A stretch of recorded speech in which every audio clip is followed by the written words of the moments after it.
Kas laukia per artimiausias 7 dienas?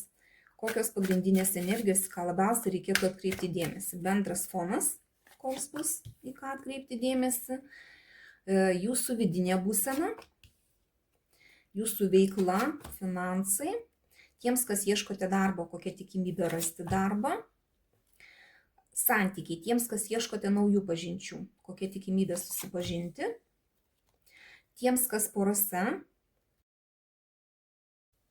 kas laukia, tiems, kas trikampiuose. Ko pasisaugoti ir patarimas, kaip elgtis, kad laikas būtų kuo geresnis. Bendras fonas, monetų septintukas, bus tokia būsena, kai reikės kantrybės ir iš tikrųjų tos kantrybės pas jūs jau kaip ir nebus, nes jūs negausite to, ko tikėjotės. Bus toks vidinis nusiteikimas, kad kažkur tai dėjot pastangas ir negaunat rezultato tokio, kokio norėjot. Kaip ir yra kažkoks tai mažytis rezultatas, bet kantrybės nebeužtenka laukti kažko tai dar. Ir jūs būsite nusiteikę galvoti, reikia čia dar laukti, reikia dar dėti pastangas, ar jau man trenkti viską ir išeiti iš tos būsenos. Čia bet kurioje srityje gali būti tiek jūsų darbuose, tiek santykiuose, tiek kažkoj veikloj, ar moksluose, ar dar kažkur tai. Vidinė būsena jūsų emocinė, vat nieko nesinorės daryti. Kaip ir čia viena kita šios kortos papildo. Čia bus kantrybė tokia, kai laukiat ir nežinot, kaip elgtis, ir čia noras, kad nelyskit prie manęs niekas, palikit mane ramybėje, leiskit man pabūti su savim, su savo mintim, pagalvoti, tiesiog tokia vidinė būsena irgi bus. Jūsų veikla, finansai, čia kažkokios tai baimės. Tiek jūsų veikloje, tiek su finansais. Galbūt bijot, kad negaunat to rezultato, kažkokio tai, kokio tikėjotės. Negaunat galbūt už kažką tai atlygio, už kažkokį tai savo darbą. Arba kažkas tai su darbais susijęs su jūsų veikla, kas jums neduoda ramybės ir kelia tokią sumaištį viduj, baimės kažkokias. Bet čia daugiau prisigalvojimų jūsų galvoje negu kad realybėje. Gal net reikėtų truputį vyti tas mintis į šoną, kantrybės tos turėti daugiau. Sulauksit rezultatų, tiesiog reikia laiko.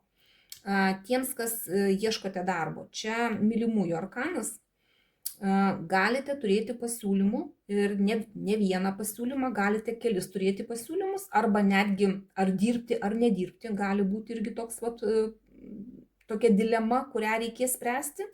Galbūt irgi yra kažkoks pasiūlymas dirbti, bet jums dar kol kas nesinori kažko tai pradėti, galbūt ten turit kažkokius tai kitus užsiėmimus. Tai čia, jeigu rinksitės, rinkitės širdimi, tada pasirinksit teisingai, kad ne per galvą, verta, neverta, ten apsimoka, neapsimoka, o tiesiog širdimi, kaip jaučiate. Tiesiog pasitikėkite savo vidumi, būsite nusiteikę galvoti, svarstyti, ko jums reikia. Tai jeigu pasirinksite širdimi, pasirinkimas bus teisingas. Santykiai. Tiems, kas ieškote naujų pažinčių. Čia kaip ir tokia būsena pas jūs bus, kai jūs nenorite jokių naujų pažinčių, jums tokia būsena, kai jūs norit pabūti vieni, kai jums reikia tiesiog galbūt sulaukti kažkokių tai rezultatų, kokių jūs laukiate. Ir jums čia ne pažintis naujos galvo. Tiesiog netgi, jeigu ir su jumis kažkas norės susipažinti, jūs netgi taip kaip ir atsimušinėsit nuo tų norų kažkieno tai susipažinti. Ne tas jums rūpės artimiausių metų. Tiems, kas porose. Kardų riteris. Čia irgi gali būti tokių visokių klaustukų. Gali būti ir piktumų kažkokių, tai gali būti ir tokių skubėjimų, lėkimų, bėgimų, būtent kas porose, galbūt net ir važiavimų kažkur tai, ir galite susiginčyti. Čia labai svarbu, iš tikrųjų, prieš išsižiojant pagalvoti, kad nepasakytumėt per daug skaudžiai, per daug aršiai, kad nepultumėt ginti savo tiesas tik dėl to, kad aš būčiau teisus. Čia reikia pagalvoti, kad galbūt ramybė poroje yra svarbiau negu kad tiesos apgynimas. Čia gal reikėtų truputį, neskubėti, pristabdyti, būtent šitoj vietoj kantrybės jums reikia. Ir čia kantrybės arkanas, prisiminkit, ateinančiam dienom, jeigu tik tai papuolat į kažkokią situaciją, kur jau toksai liktai gali ginčas kilt, prisiminkit, kad palaukit, neskubėkit, paieškokit kompromisų, nes nereikia. Nereikia skubėjimo, nereikia tokių aštrių kalbų, aštrių priekaištų kažkokių, tai galbūt vienas kitam. Tada bus gražesni tie santykiai. Tiems, kas trikampiuose. Čia kaip ir pabaiga kažkokia tai. Galbūt yra svarstoma, ne? Tokios energijos, kai jūs galvojate, kad negavote iš to žmogaus, ko jūs tikėjotės. Ir jums čia dabar klausimas nutraukti viską ar kažko tai dar laukti, bet panašu, kad čia apie pabaigą. Greičiausiai kažkaip tai jau per sunku jums tas buvo, per daug kėlė skausmo ir pabaiga čia to trikampio. Tai va, ir kažkaip tai galbūt bus išėjimas iš tos situacijos.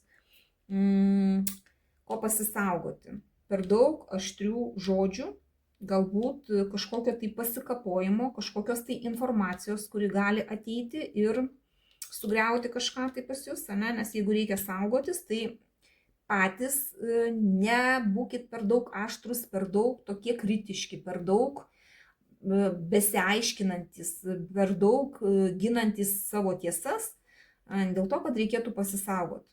Artimiausių metų būtent to aštrumo, to tokio liežuvio kandaus galbūt, nepasakyti, neįskaudinti kažko tai kito. Čia reikia tiesiog taip, informacija kaip ir gerai viskas, tvarkoj su informacija, reikia ją turėti, galbūt rinkti tą informaciją, bet nebūti per aštriems. Ir pasisaugoti kažkokių tai galbūt žinių, kurios gali skaudinti. Turėkit minty. Galbūt irgi tas trikampis, kažkoks tai pasibaigė, gal jūs net nežinojot, kad esate trikampį ir sužinosit ir dėl to išeisit iš to trikampio, galbūt čia ir driokstels jums kažkas tai tokio, tai reikėtų pasisaugot. O kaip elgtis? Patarimas. Čia saiko arkanas. Čia jeigu ir vyksta kažkokie tai ar ginčai, ar kažkokie tai nesusipratimai, reikia išlaikyti tokį aukso viduriuką. Išlaviruoti ir pasistengti, kad išeiti iš kivirčo kažkokio tai. Išlaikyti balansą, kad ir kur jūs čia būtumėt. Tada tas laikas bus visai neblogas. Bent jau to aš jums linkiu. Pasimkit tik tai, kas rezonuoja, visą kitą paleiskit. Dėkoju už jūsų laiką, širdutes ir iki sekančio karto.